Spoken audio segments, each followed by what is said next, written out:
네, 오늘은 요나서 4장의 말씀을 함께 나누도록 하겠습니다. 요나서 4장의 말씀은 이제 6번째 에피소드와 7번째 에피소드로 이제 마무리되게 되어 있습니다.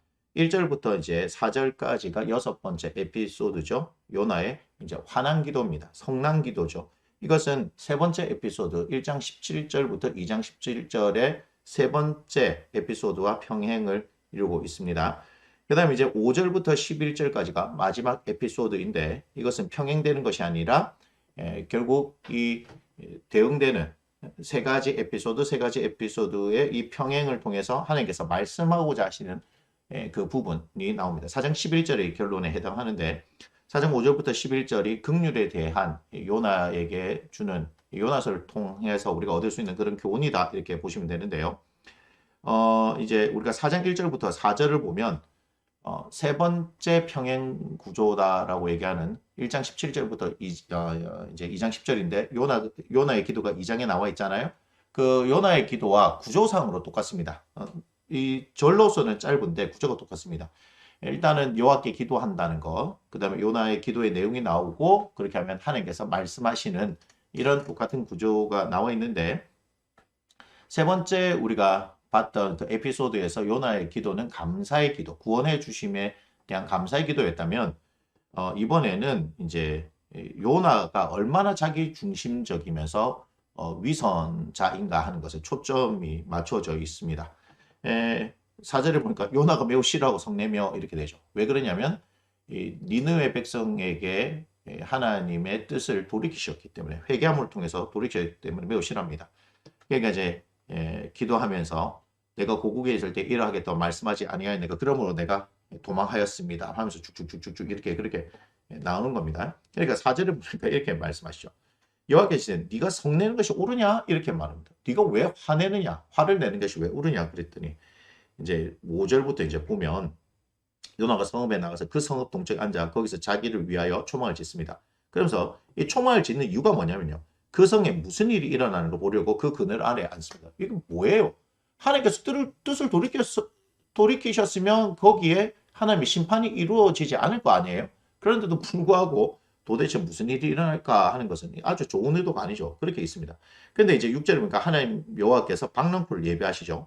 요나를 가리게 하셨습니다. 자, 예비하셨다라고 하는 것이 우리가 큰 물고기를 예비하신 것, 물고기를 예비하셨던 걸 봤잖아요. 예, 거기서 이제 4장 6절로 넘어오면서 6절부터 8절에 이 예배하심에 대한 단어가 세 번 나오는데 아무튼 이제 요나를 가리게 해주셨고 그늘이 치니까 아우 괴로움 제가 괴로움도 뭐라 그랬습니까? 라아 히브리어 라아 해서 악한 물 얘기하고 재앙을 얘기하고 괴로움을 얘기한다 했잖아요. 그것이 요나서에 계속해서 나오는데 그걸 면하게 하신다 했죠. 그러면 요나가 이 박는 꿀로 말면 크게 기뻐합니다. 근데 이제 그 다음에 어떻게 하십니까?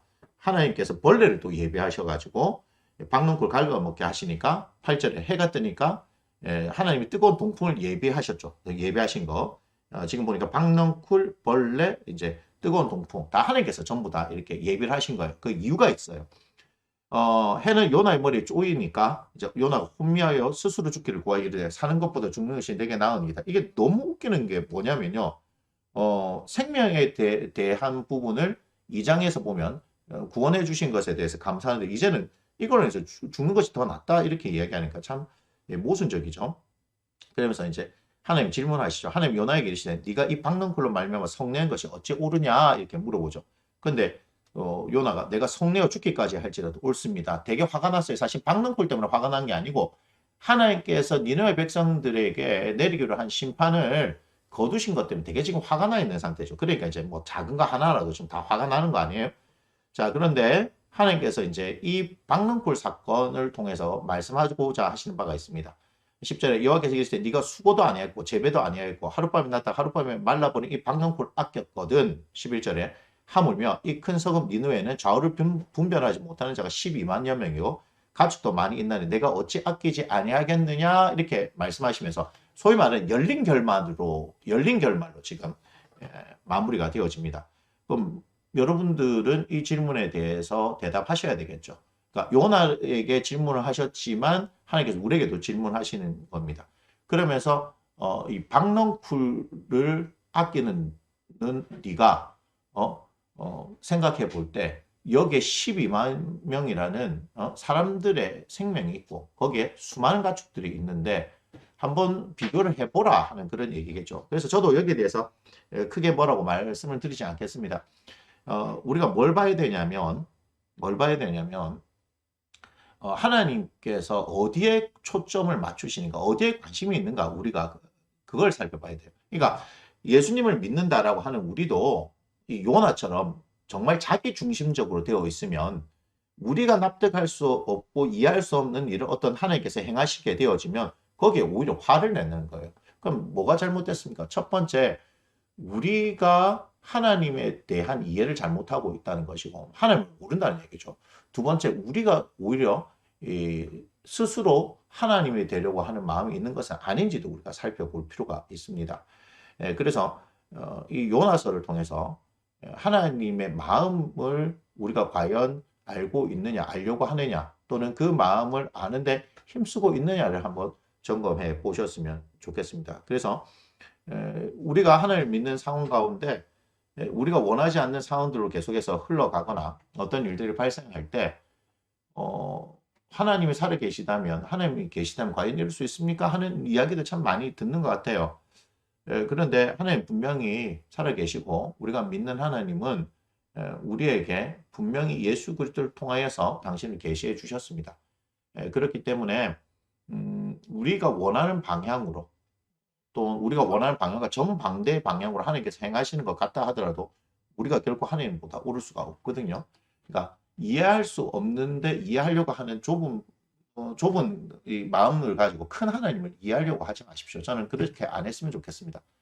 다만 하나님께서 오르시고 하나님의 하나님이시기 때문에 그분의 신실하심을 믿고 그냥 갈 뿐이지 우리가 납득이 안 된다고 해가지고 그분이 틀린 것은 아니잖아요. 지금 요나가 그렇잖아요. 그죠? 자기가 납득이 안 되고 자기가 오히려 하나님 하시는 일들에 대해서 화가 나니까 하나님께서 행하시려고 하는 것들을 사실 모르잖아요. 그걸 담을 수가 없잖아요. 그래서 우리는 하나님의 하나님 되심 우리는 인정하고 우리의 좁음을 인정을 하고 그분의 넓으심을 인정을 하면서 다 이해할 수 없지만 그분의 오르심을 인정하고 살아갈 수 있는 우리의 삶이 되어졌으면 참 좋겠다 하는 생각을 해보게 되어집니다. 요나서의 4장에서 열린 그 결말로 끝나는 이 부분들은 여러분들이 묵상해 보시고 그에 맞는 답을 내렸으면 좋겠습니다. 요나서 4장의 말씀은 여기에서 마치도록 하겠습니다.